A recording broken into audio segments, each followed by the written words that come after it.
Nous allons commencer ce message ce matin.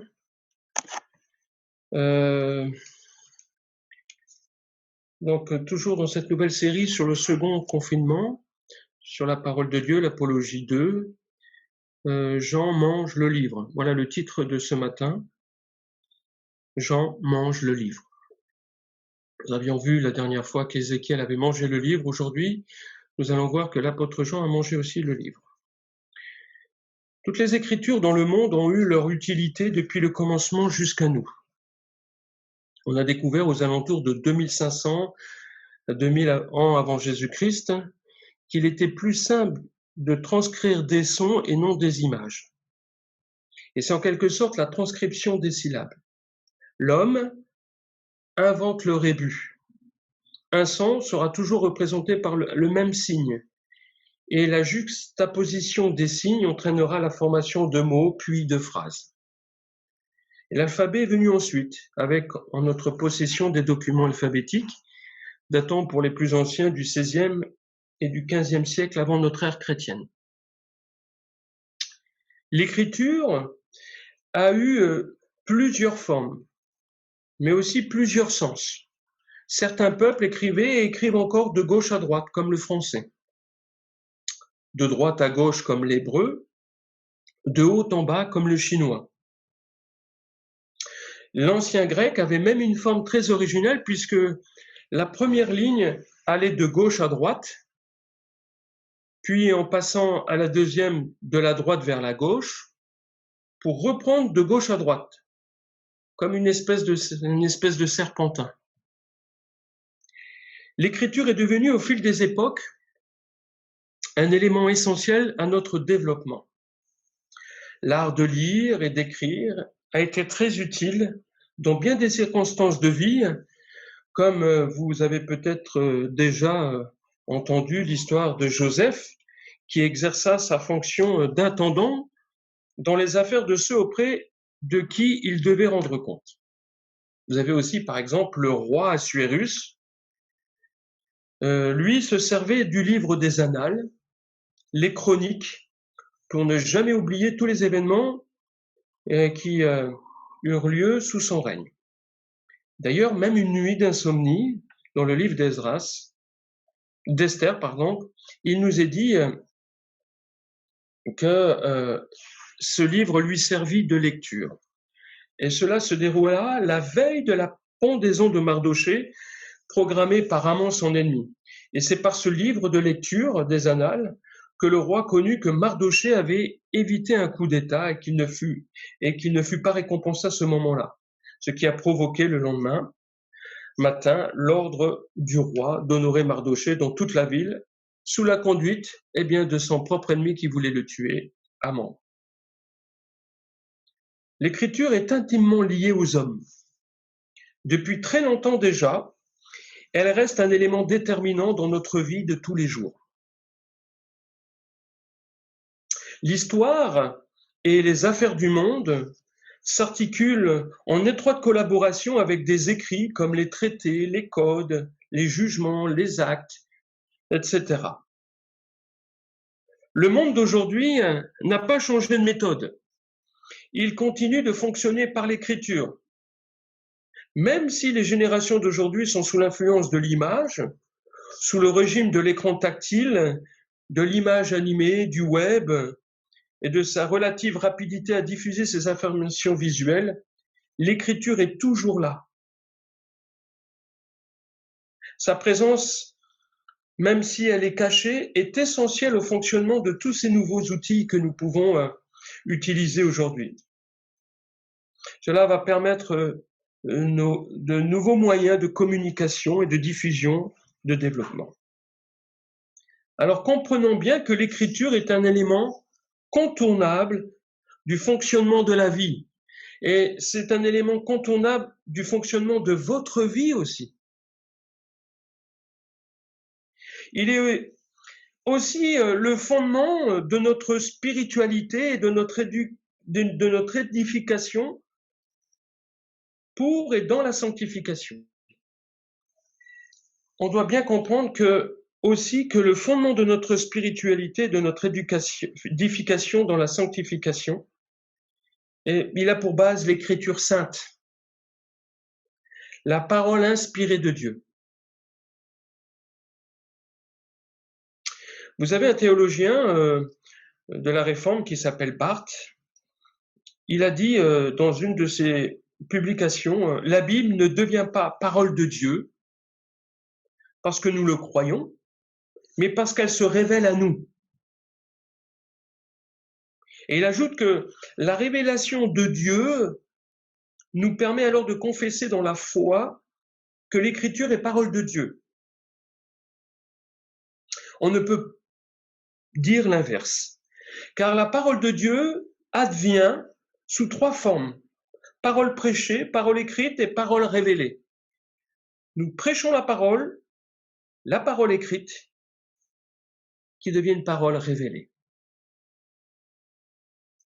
Parmentier aussi, dans une de ses publications, nous dit « La Bible est parole de Dieu, indépendamment de la perception que l'homme peut en avoir. La Bible est parole de Dieu, mais l'homme ne la connaît pas comme telle. L'affirmation dogmatique officielle est que la Bible devient parole de Dieu, et la Bible doit devenir une parole de Dieu dans nos vies. Nous progressons dans la lecture de la Bible. Notre progression dans la lecture de la Bible doit nous amener à la révélation et que nous puissions témoigner que la Bible est la parole de Dieu pour nous. Elle ne l'est pas, mais elle le devient par la révélation qu'elle suscite à notre intéressement. Nous devons comprendre qu'il nous faille entrer en communion, en dialogue avec tous ces auteurs. Dans l'Église ancienne, on lisait et on interprétait les textes bibliques à travers le filtre de 4 méthodes d'interprétation, les 4 sens de l'Écriture. Vous avez le sens littéral, ou le sens historique. Vous avez le sens moral, ou le sens tropologique. Vous avez le sens allégorique, ou christologique. Et vous avez le sens anagogique, qui est le sens eschatologique. Donc le sens littéral, c'est le corps. C'est ce qui s'est passé. Le sens moral, c'est l'âme, ce qu'il faut faire. Le sens allégorique, c'est l'esprit, ce qu'il faut croire. Et vous avez encore le sens anagogique ou eschatologique, c'est ce qu'il faut espérer. Vous savez, Calvin a gardé simplement le sens littéral. Luther, lui, a privilégié le sens allégorique, ce qu'il faut croire. La Réforme n'a gardé que le premier sens, le sens littéral.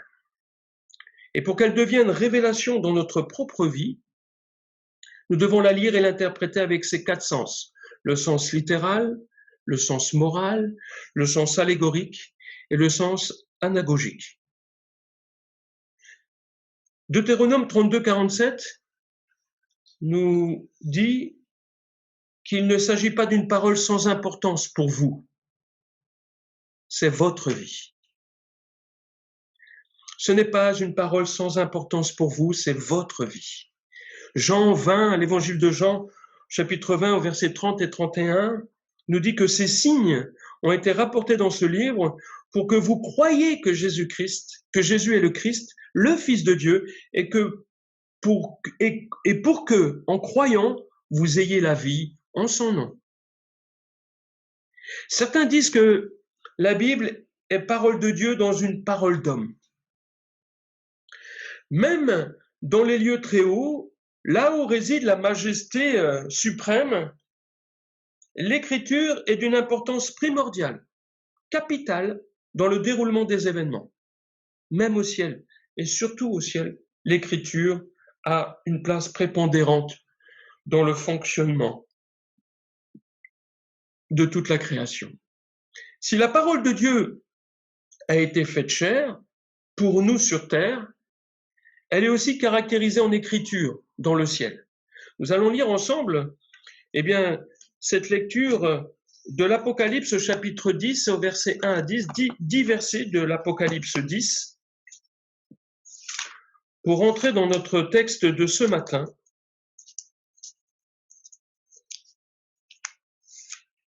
Il est écrit: « Et je vis un autre ange puissant qui descendait du ciel. Il était vêtu d'une nuée, une gloire, nimbé sans front. Son visage était comme le soleil, et ses pieds comme les colonnes de feu. Il tenait dans la main un petit livre ouvert. Il posa le pied droit sur la mer, le pied gauche sur la terre, et cria à une voix forte, comme rugit un lion. Quand il eut crié, les 7 tonnerres firent retentir leur voix. Et quand les 7 tonnerres eurent retenti comme j'allais écrire, j'entendis une voix qui, du ciel, me disait: « Garde secret le message des 7 tonnerres et ne l'écris pas. » Et l'ange que j'avais vu debout sur la mer et sur la terre leva la main droite vers le ciel et jura par celui qui vit pour les siècles des siècles, qui a créé le ciel et ceux qui s'y trouvent, la terre et ceux qui s'y trouvent, la mer et ceux qui s'y trouvent. Il n'y aura plus de délai. Mais au jour où l'on entendra le 7e ange, quand il commencera de sonner de sa trompette, alors sera l'accomplissement du mystère de Dieu, comme il en fit l'annonce à ses serviteurs les prophètes. Et la voix que j'avais entendue venant du ciel me parla de nouveau et dit: « Va, prends le livre ouvert dans la main de l'ange qui se tient debout sur la mer et sur la terre. » Je m'avançai vers l'ange et je priai de me donner le petit livre. Il me dit: « Prends et mange-le. Il sera amer à tes entrailles, mais dans ta bouche il aura la douceur du miel. » Je pris le petit livre de la main de l'ange et je le mangeai. Dans ma bouche, il avait la douceur du miel, mais quand je l'eus mangé, mes entrailles en devinrent amères. Et l'on me dit: « Il te faut à nouveau prophétiser sur des peuples, des nations, des langues et des rois en grand nombre. » Voyez, encore un livre dans le livre. Et cette fois-ci, c'est Jean, à qui il est demandé de manger le livre. Beaucoup de mystères demeurent dans les Saintes Écritures, mais nous devons toutefois apprendre à rentrer en dialogue avec tous ces auteurs. Le passage concernant le chapitre 10 d'Apocalypse parle de mystères qui seront bientôt dévoilés. Le mystère de Dieu est en chemin. Le dévoilement du mystère de Dieu est en chemin. Les événements que nous vivons, tous sans exception dans le monde entier, aujourd'hui, témoignent du fracas que provoquera le dévoilement de la vérité. La description de l'ange avec son pied droit sur la mer et son pied gauche sur la terre indique que ces paroles concernent toute la création et que le temps arrive à sa fin. Il dit qu'au jour, donc au pluriel, qu'au jour de la voix du 7e ange, donc plusieurs jours, retentira la voix de l'ange. Quand il sonnera de la trompette, elle introduira les 7 coupes du jugement qui mettront fin au monde tel que nous le connaissons. Et ce jugement universel fera triompher la vérité. Au jour de la voix du 7e ange, quand il sonnera de la trompette, le mystère de Dieu s'accomplirait, comme il l'a annoncé à ses serviteurs, les prophètes. La vérité est occultée par la très grande majorité des hommes depuis le commencement de l'ère chrétienne. Elle l'est plus encore dans ces temps de la fin. Selon que nous pouvons en lire qu'ils ont préféré les ténèbres à la lumière, ou qu'ils retiennent injustement la vérité captive en eux-mêmes, c'est-à-dire au regard des œuvres d'impiété et d'injustice qu'ils commettent. Il n'est pas normal que que l'homme commette des œuvres d'impiété et d'injustice. C'est retenir la vérité captive en nous pour ne pas montrer toute la gloire de Jésus dans nos vies. Jean est enjoint de prendre le livre dans la main de cet ange, ensuite, de cet ange glorieux. Et vous pouvez noter que le livre dans la main de l'ange se trouve être ouvert. C'est pas un livre fermé. C'est un livre ouvert. La description nous donne que l'ange a en sa main un livre ouvert. Est-ce que serait-ce le livre scellé que seul l'agneau de Dieu a été trouvé digne de prendre et d'ouvrir dans l'Apocalypse chapitre 5? Ou serait-ce un autre plus petit, confié à un ange décrit puissant et enveloppé d'une nuée? Si son contenu ne nous est pas lu, en revanche, nous voyons qu'il est ouvert dans la main de l'ange et que Jean doit le prendre et le manger. Le livre ouvert signifie que Dieu ne dissimule rien à l'homme en ce qui le concerne. À l'exemple de cette locution verbale que vous avez certainement déjà utilisée, cette expression qui consiste à dire lire en quelqu'un comme dans un livre ouvert. Vous savez, ça signifie être capable de deviner et d'anticiper les intentions d'une personne, incapable de les dissimuler ou très mauvaise pour le faire. Ça ne sert à rien de le nier. Je lis en toi comme dans un livre ouvert. Et Dieu n'est pas un dissimulateur.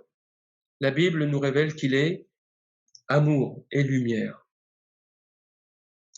Dieu permet maintenant aux hommes de savoir ce qui va arriver. Il est écrit que Jean prit le petit livre de la main de l'ange et qu'il l'avala. Qu'il fut dans sa bouche doux comme du miel, mais quand il l'eut avalé, ses entrailles furent remplies d'amertume. Et alors il est écrit, puis on me dit, il faut que tu prophétises de nouveau sur beaucoup de peuples, de nations, de langues et de rois. Dieu ne cache rien en ce qui concerne la destinée du monde. Et c'est pourquoi la révélation de Jésus à Jean ne s'arrête pas au chapitre 10, mais continue jusqu'au chapitre 22 pour raconter tout ce qui va arriver. Il est lumière et à son contact, tout est révélation. Dieu veut que nous découvrions la vérité et qu'elle nous affranchisse. Voilà, ce livre ouvert nous indique que Dieu ne veut rien nous cacher et que nous avons tout intérêt à puiser, à faire plus que plonger comme les anges qui veulent plonger leur regard dans cette loi de liberté. Nous avons intérêt à faire plus que plonger nos regards. Nous devons prendre conscience que c'est une parole qui n'est pas sans importance, c'est, comme dit Deutéronome, il s'agit de notre vie. Amen. Une autre remarque importante à relever sur le livre, c'est qu'il procure des sensations décrites par avance par l'ange lorsque Jean le mangera. J'allais vers l'ange en lui disant de me donner le petit livre. Il me dit, prends-le et avale-le, il sera amer à tes entrailles, mais dans ta bouche il sera doux comme du miel. Je pris le petit livre de la main de l'ange, je l'avalai, il fut dans ma bouche doux comme du miel, mais quand je l'eus avalé, mes entrailles furent remplies d'amertume. Vous savez, dans une autre vision que dont nous avons parlé dimanche dernier, Ézéchiel a vécu la même expérience avec un livre rempli de jugements contre la nation d'Israël. Et le goût était doux dans sa bouche, mais le contenu était destructeur. Et la parole de Dieu est douce pour les croyants, car elle apporte de l'encouragement, mais elle est remplie d'amertume à cause des jugements à venir qu'ils doivent annoncer aux non-croyants. Vous avez Jean, au chapitre 3, dans le chapitre 3 de l'évangile de Jean, au verset 8 à 11, il est écrit « Le vent souffle où il veut, et tu en entends le bruit, mais tu ne sais d'où il vient, ni où il va. Il en est ainsi de tout homme qui est né de l'Esprit. » Alors Nicodème lui dit à Jésus « Comment cela peut-il se faire ?» Jésus lui dit, tu es le docteur d'Israël et tu ne sais pas ces choses. En vérité, je te le dis. Nous disons ce que nous savons et nous rendons témoignage de ce que nous avons vu. Et vous ne recevez pas notre témoignage. Dans le même chapitre, un peu plus loin, au verset 31 et 32, celui qui vient d'en haut est au-dessus de tous. Celui qui est de la terre est de la terre, et il parle comme étant de la terre. Celui qui vient du ciel est au-dessus de tous. Il rend témoignage de ce qu'il a vu et entendu, et personne ne reçoit son témoignage. Celui que Dieu a envoyé dit les paroles de Dieu, parce que Dieu ne lui donne pas l'esprit avec mesure. Voilà, nous sommes des témoins de la vérité. Nous disons ce que nous savons et nous rendons témoignage de ce que nous avons vu lorsque nous avons puisé dans cette parole et que nous avons atteint la révélation. Nous sommes parvenus à cette révélation. Doux comme du miel, mais plein d'amertume aux entrailles. Les entrailles ou le ventre. Les entrailles ou le siège des sentiments les plus profonds, de notre sensibilité, de notre cœur lui-même. L'expérience de Jean est tout symbolique. Manger le petit livre signifie recevoir et assimiler les paroles de Dieu. L'expérience de Dieu est ressentie physiquement par Jean, douce pour qu'il accepte, amère pour qu'il la refuse. Et nous sommes appelés les gens de l'Évangile, les gens du livre, les gens de l'Évangile, ce qui signifie, pour ceux qui nous appellent ainsi, que nous avons reçu un livre sacré par l'intermédiaire d'un prophète. En vérité, nous n'avons pas reçu un livre, mais une bibliothèque constituée de 54 ouvrages les plus divers, tant d'un point de vue des époques, des auteurs, que des styles littéraires. Et c'est le Christ ressuscité qui permet aux chrétiens d'accéder à l'intelligence des Écritures. Alors pour finir, on peut distinguer une progression théologique, une dynamique en 3 temps dans la révélation. Vous avez l'Écriture, puis la parole de Dieu. C'est ça la progression. C'est une trilogie, il y en a d'autres, mais ce matin je vous présente l'Écriture qui devient une parole et qui devient la parole de Dieu. Pour l'Écriture seule, c'est le texte écrit. La seule voie pour connaître Dieu et sa volonté est ce livre. Calvin, lui, a utilisé l'image des lunettes dont nous avons besoin pour lire ou regarder un beau livre. Et de même, la Bible constitue nos lunettes pour bien pouvoir voir Dieu. Ça, c'est l'Écriture seule. Puis vous avez la parole qui est dite ou qui est écoutée. C'est la parole de la prédication. La Bible, en tant que telle, ne suffit pas. La Bible, en tant que telle, est un malentendu. Au fond, la vérité, dans la foi, ce n'est pas un livre, mais une parole qui nous est dite. Parole de Dieu. La parole de Dieu ensuite, c'est la parole qui ne vient pas de nous. La parole qui ne vient pas de nous est unique dans le sens qu'elle contredit toutes les autres paroles. La parole unique nous interprète autrement, elle nous interprète autrement. Elle est toujours autre. Elle est toujours autre parce qu'elle vient d'ailleurs et tout cela vient de sa divinité. Et dans sa parole, dans la parole, ou face à elle, se déploie une alternative. Fait-elle vivre ou non? Est-ce que la parole de Dieu me fait vivre ou non? Si oui, elle est de Dieu. sinon elle n'est pas de Dieu. La parole de Dieu est la parole que Dieu a prononcée parmi les hommes et qu'il a adresse et adressera à tous les hommes, qu'ils l'entendent ou non. Elle indique ce qu'il fait à leur endroit, en leur faveur et avec eux. Car sa façon de faire n'est pas muée. Il s'exprime. Parce que seul Dieu peut faire ce qu'il fait. Lui seul peut dire ce qu'il dit en agissant. Et Dieu agit, et en agissant, il parle. Voilà, ça c'est la trilogie de la progression théologique que nous expérimentons et pour laquelle, à l'exemple de l'apôtre Jean, nous sommes appelés à prophétiser aussi.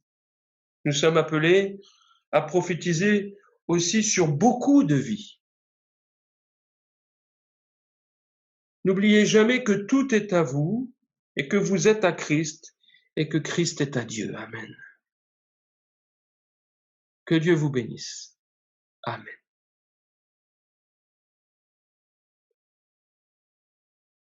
Merci pour ta parole, Seigneur. Merci pour ces instants. Merci pour cette parole qui devient, cette Bible qui devient une révélation de Dieu pour nos vies. Une parole qui nous vient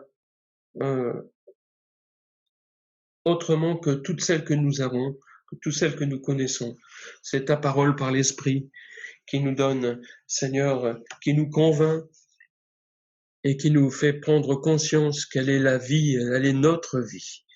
Merci pour ta parole. Nous voulons, dans ces moments de confinement et ces moments esselés, prendre garde pour communiquer, pour dialoguer avec tous ces auteurs et nous permettre, Seigneur, de recevoir ta révélation et la vie. Que tu sois glorifié, Seigneur, pour toutes ces paroles. Amen. Gloire à Dieu.